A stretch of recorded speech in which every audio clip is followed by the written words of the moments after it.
Welcome to my independent channel. இந்த பயிர் வகைகள்லாம் பொதுவாகவே ஊறினதுக்கப்புறம் முளைக்கணும் அப்படின்னு சொல்லி தான் நல்லா கட்டி வைப்போம். ஒழுங்காக கட்டாமல் இருந்தால் கூட முளைக்காமல் இருக்கும். நானும் சரியாக கட்டலைன்னு நினைக்கிறேன். பட்டாணி நல்லா நைட் ஃபுல்லாக ஊற வச்சுட்டு தான் கட்டி வச்சுருந்தேன். காலையில் இறுக்கமாக கட்டாதனால முளைக்கல. ஸோ முளைக்கல அப்படின்றனால பிரேக்ஃபாஸ்ட்டையும் லஞ்சையும் மாற்றிட்டு காலையில் பிரேக்ஃபாஸ்ட்க்கு மசாலா தோசை தான் ரெடி பண்ணியிருந்தேன். ஸோ அதுக்காக ஒரே ஒரு வெள்ளை வெங்காயம் மட்டும் பெரிய வெங்காயமாக எடுத்து கட் பண்ணிவிட்டு சாப்பரில் போட்டு அது கூடவே முழுசாக ஒரு பச்சை மிளகாய் கீரி போட்டு ஃபைனாக அரைச்சாச்சு. அரைச்சதுக்கப்புறமா சைட் பை சைட் சாப்பாடு, அதுக்கப்புறம் பால் காய்ச்சுற வேலைலாம் செஞ்சாச்சு. எவ்ரி புதன்கிழமை இந்த ஸ்ரீ லக்ஷ்மி ஐக்ரீவன்ற குதிரை முகத்தோடு இருக்க இந்த சாமியை நம்ம வழிபட்டோன்னா நமக்கு ஒரு நல்ல சேஞ்சஸ் தெரியும். அதை நான் ஃபீல் பண்ணியிருக்கேன். ரொம்ப நாளாகவே வாராகி அம்மனோட தோற்றம் தான் அப்படின்னு நினச்சிக்கிட்டு இருந்தேன்.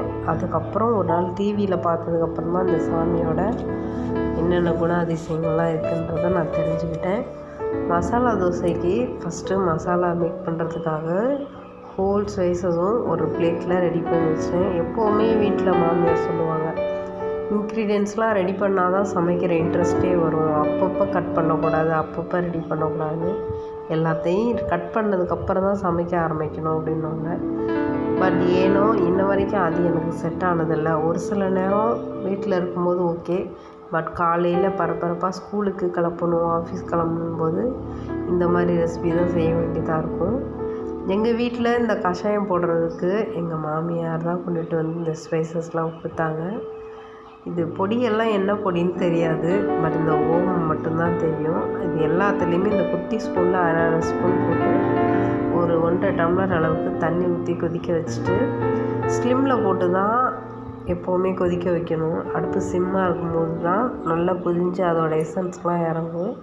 கரெக்டாக ஒரு 3/4 டம்ளர் வந்ததுக்கப்புறம் ஃபில்ட்ரு பண்ணி குடிச்சிட்டோம்னா போதும். ஒரு 3 டேஸ் கண்டினியூவாக குடிக்கும்போது உடம்புல உள்ள சளி வெளியில் வரும்.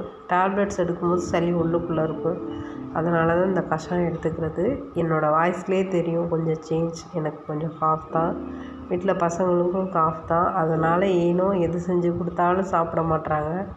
தம்பி மசாலா தோசை கொஞ்சம் விரும்பி சாப்பிடுவான் அப்படின்றதுக்காக செஞ்சு கொடுத்தேன். அதை மட்டும்தான் சாப்பிட்டான். ஆஃப்டர்நூனுக்கு 1 பாட் ரெசிபியாக ஒரே ஒரு முள்ளங்கி மட்டும் போட்டு சாம்பார் வச்சுருந்தேன். அதை சாப்பிடாமல் அப்படியே தான் போட்டுட்டு வந்துருந்தான். என்ன மாதிரி இந்த மழை காலத்தில் சமைச்சு கொடுக்குறதுன்னு அதுக்கு ஒரு லிஸ்ட்டு தனியாக போடணும் போல். இன்றைக்கி வீடியோவும் இன்றைக்கி பிரேக்ஃபாஸ்ட்டும் அவ்வளோதான். இனி நாளைக்கு பார்க்கலாம்.